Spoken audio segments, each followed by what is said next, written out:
وملأت قلوب اليهود بالرعب. إن تكونوا تألمون فإنهم يألمون كما تألمون، لكن الفارق بيننا وبينهم أننا نرجو الله جل وعلا، ونرجو الآخرة، ونرجو الشهادة في سبيله، وهم لا يرجون إلا حياة رخيصة بأي ثمن. وفي النهاية الكل هيموت. خلي بالك، والله العظيم هتموت، والله العظيم هتموت. انت فاكر ان الكرسي هيخوف ملك الموت؟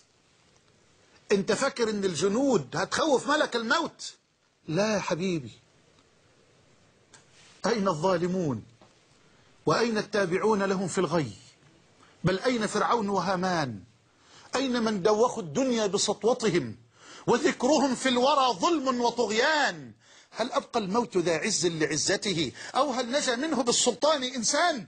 لا، والذي خلق الأكوان من عدم الكل يفنى، فلا إنس ولا جان. أقسم بالله نشتاق إلى الموت، ورب الكعبة نشتاق إلى الموت في سبيل الله. والله لا يوجد الآن مسلم على وجه الأرض، ولا توجد الآن مسلمة على وجه الأرض تحمل في قلبها شيئا من الصدق، أو يحمل المسلم في قلبه شيئا من حرارة الإيمان، إلا وهو يتمنى الآن الموت في سبيل الله جل وعلا. وإلا فمتى؟ وإلا فمتى؟ الكل حيموت. طب ما نموت بشرف، ما نموت بكرامة، ما نموت بعزة. وإلا ما الفرق بيننا وبين من لا يعرفون الآخرة؟ ما الفرق بيننا وبين من لا يؤمنون بالقدر خيره وشره؟ ما الفرق بيننا وبين من لا يؤمنون باليوم الآخر؟ ما الفرق بيننا وبينهم؟ نموت بشرف. حب الدنيا وكراهية الموت. فلنمت بعزة، فلنمت بكرامة، فلنمت ورؤوسنا عالية، فلنمت وهاماتنا تناطح كواكب الجوزاء. بلاش الذل والذلة. كفاية بقى، كفاية كفاية. الناس شربت لما طفحت ذلا ومهانة. نريد أن نرتوي شيئا من كأس العزة، نريد أن نشرب شيئا من كأس الكرامة قبل أن نلقى الله سبحانه وتعالى.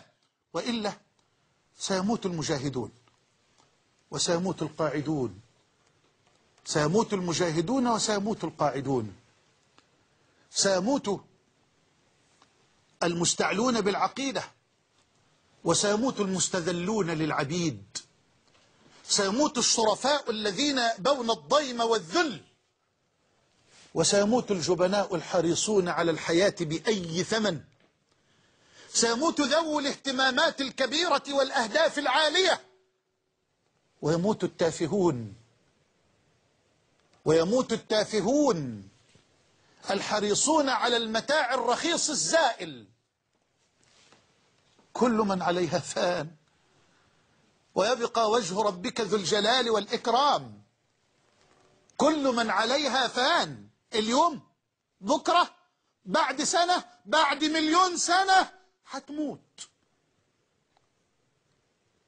فتعمل لربك، اعمل لموقف ستقف فيه بين يدي الله جل وعلا. ولا انت خايف من الموت لأنك عمرت دنياك وخربت أخراك؟ أيوة، عمرت الدنيا، خلاص اطمأنيت وركنت إلى الدنيا وسكنت إلى الدنيا، لأنك عمرتها وخربت مسكنك الأبدية في الآخرة، في البرزخ وفي دار القرار. قال سليمان بن عبد الملك لأبي حازم العالم الزاهد العابد: يا أبا حازم، ما لنا نحب الدنيا ونكره الموت؟ فقال له: لأنكم